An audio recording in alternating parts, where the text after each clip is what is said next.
The September 11th attacks, commonly referred to as 9/11, marked a pivotal moment in modern history, profoundly altering the global landscape.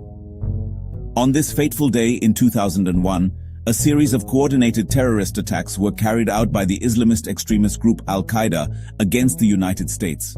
The gravity of these events was felt worldwide, as they not only resulted in tragic loss of life, but also reshaped international relations and security protocols.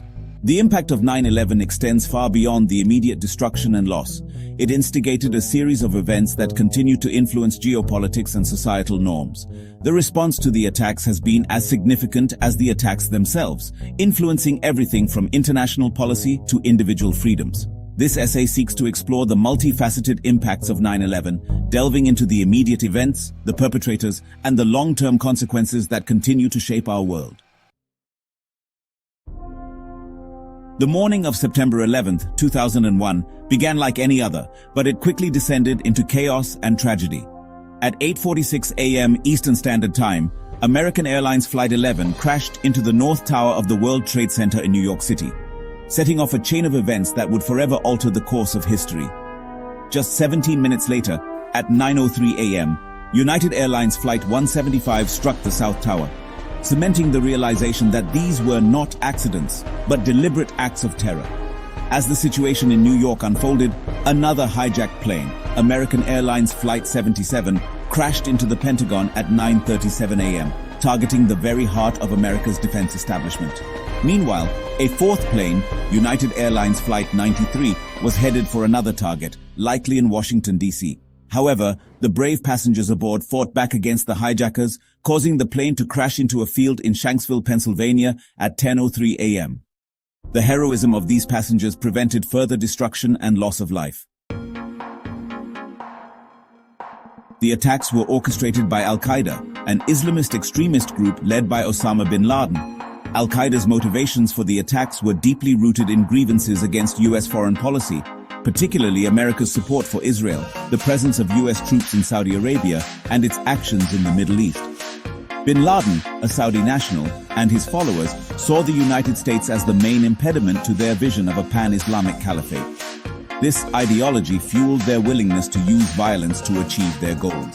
Khalid Sheikh Mohammed, a key figure in Al-Qaeda, was the principal architect of the 9/11 attacks. His operational planning and the recruitment of the 19 hijackers, many of whom were from Saudi Arabia, were critical to the success of the mission. The hijackers were trained in the use of commercial aircraft as weapons, a tactic that caught the world off guard. Al-Qaeda's ability to operate in the shadows, leveraging global networks and exploiting technological advancements, underscored the complexities of combating terrorism in the modern era. Al-Qaeda sought to provoke the United States into a military response that they believed would galvanize support for their cause among Muslims worldwide. The attacks were a catalyst for a prolonged conflict that has reshaped international relations and security policies. In the immediate aftermath of the 9/11 attacks, the United States was thrust into a state of emergency. All domestic and international flights were grounded, marking the first time in U.S. history that such drastic measures were taken. The American public, and indeed the world, watched in horror as the events unfolded, struggling to comprehend the scale of the tragedy. President George W. Bush, who was in Florida at the time of the attacks, quickly returned to Washington, D.C. and addressed the nation that evening. In his speech, he vowed to hunt down those responsible and bring them to justice, declaring a war on terror that would become a defining aspect of his presidency. Bush's words were aimed at reassuring a nation in shock, while also signaling to the world that the United States would not be cowed by acts of terror. The immediate response also saw an outpouring of support and solidarity from around the globe. Nations expressed their condolences and offered assistance, recognizing the attacks as not just an assault on the United States, but on the principles of freedom and democracy worldwide. Domestically, the attacks prompted a re-evaluation of security protocols and emergency preparedness. The legacy of this immediate aftermath is felt in the continued emphasis on national security and counterterrorism efforts. In response to the 9/11 attacks, the U.S. government moved swiftly to prevent future terrorism. The USA Patriot Act, signed by President Bush on October 26, 2001, expanded law enforcement powers. It aimed to improve detection and disruption of terrorist activities. Critics argued it infringed on civil liberties, while supporters emphasized national security. The debate reflects a broader tension between security and liberty post 9/11. In the wake of the September 11th attacks, security measures across the United States and indeed the world underwent significant changes. One of the most visible areas of transformation was in airport security. Prior to September 11th, security protocols at airports were relatively lax by today's standards, with minimal screening of passengers and baggage. The attacks highlighted the vulnerabilities in this system, prompting a comprehensive overhaul aimed at preventing similar incidents in the future. The Transportation Security Administration, or TSA, was established in November 2001 to oversee security in all modes of transportation, with a particular focus on aviation. New procedures were implemented, including more rigorous passenger screening, the use of full-body scanners, and restrictions on carry-on items such as liquids and gels. These changes, while often inconvenient for travelers, were deemed necessary to ensure the safety of air travel.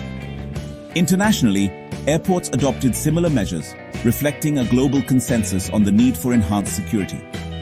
The legacy of these enhancements is a heightened awareness of the need for vigilance and preparedness in the face of evolving threats.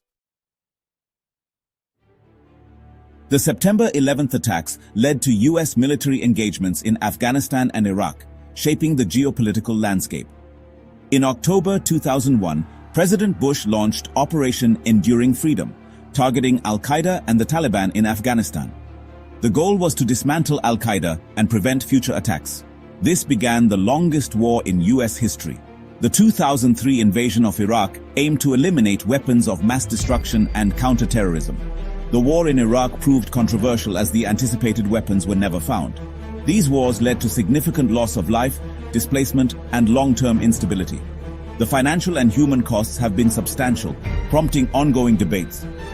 The withdrawal of U.S. troops from Afghanistan in 2021 marked the end of a significant chapter. The legacy of these wars continues to influence U.S. foreign policy and military strategy. In the aftermath of the September 11th attacks, there was a marked increase in Islamophobia, both in the United States and globally. Muslims and those perceived to be Muslim, including Sikhs and other minority groups, faced heightened scrutiny and discrimination. Hate crimes surged, with individuals targeted based on their appearance, religious attire, or perceived affiliations. This rise in prejudice and xenophobia was fueled by fear and misunderstanding, exacerbating divisions within societies. The media and political rhetoric often conflated terrorism with Islam, despite the clear distinction between extremist ideologies and the peaceful practice of the religion by millions worldwide. This narrative contributed to a climate of suspicion and hostility, impacting community relations and leading to calls for greater cultural understanding and tolerance. Efforts to combat Islamophobia have been ongoing, emphasizing the importance of education and dialogue in addressing misconceptions and fostering inclusivity. Concurrently, the debate over the use of torture and enhanced interrogation techniques on suspected terrorists came to the forefront. The revelation of practices such as waterboarding at facilities like Guantanamo Bay and Abu Ghraib sparked outrage and condemnation. The debate highlighted the ethical and legal challenges posed by the war on terror, raising questions about the balance between security and human rights. The impact of the September 11th attacks extended far beyond the borders of the United States, reshaping global politics and security dynamics in profound ways. The attacks underscored the interconnectedness of the world, highlighting the need for international cooperation in addressing the threat of terrorism. Nations around the globe implemented new security measures, shared intelligence, and coordinated efforts to prevent similar incidents. The attacks served as a catalyst for a re-evaluation of global security strategies and alliances. The geopolitical landscape was significantly altered as countries navigated the complexities of the war on terror. Alliances were strengthened, and new partnerships were formed as nations recognized the necessity of a united front against extremist threats. However, the approach to combating terrorism also led to tensions, as differing priorities and strategies sometimes clashed. The balance between security and civil liberties became a global issue, with countries grappling with similar challenges in their responses to terrorism. Economically, the attacks had immediate and long-term effects, disrupting markets and prompting shifts in investment and trade. The legacy of September 11th is one of complexity and nuance, reflecting the multifaceted nature of its impact.